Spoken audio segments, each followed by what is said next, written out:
the Tampa Bay Times story about Antonio Brown's vaccination card, whether it's real, whether it's not. How can the league possibly investigate this? They say they're looking into it, but what is that? What would that even mean? Well, first I'll say this. If they had created odds at PointsBet of the players most likely to be accused of having a fake vaccination card, it would have been minus 250 for Antonio Brown, wouldn't it? I mean, isn't he just the one that you would think of first? And there are others who I won't name since they have yet to be accused of having a fake vaccination card. But Antonio would have been near the top, so he came through. Go cash your ticket. And in all seriousness, the league has the power to resolve this pretty quickly depending upon the quality of the documentation that the Buccaneers retained, the quality of the documentation that Antonio Brown retained. In Rick Stroud's excellent story, Alex Guerrero, of all people, is the one who was at Brown's house a couple of days before training camp opened and took a picture of Brown's vaccination card and delivered it to the team's head trainer. Now, the league doesn't get the vaccination cards. My understanding is the team isn't required to keep the vaccination cards. But, Rich, from the information on a vaccination card, it is very simple for an employer to verify the accuracy because it provides the name of the person who got the shot, where the shot was administered, the lot number of the vaccine, depending upon whether it's Pfizer, Moderna, Johnson & Johnson, and the date. And if any of that information is false, when you try to confirm the accuracy of what's on that vaccination card, it's all going to be exposed quickly. They're not going to have a record that that individual had a shot that day at that place from that lot number of that vaccine, period.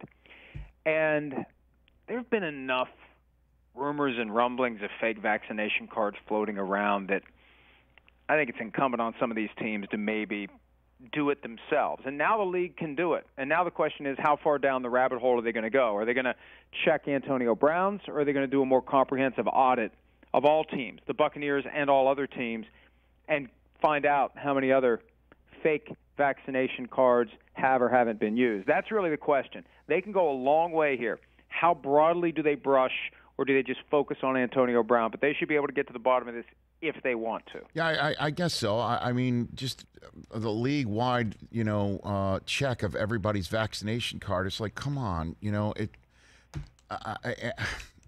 I don't know what else to say other than the fact, like, what a damn shame that would have to be if they get to that point in time, and what a monumental sort of logistical problem that might actually look at. But maybe they throw it on the teams. I don't know. But what would the punishment be for this?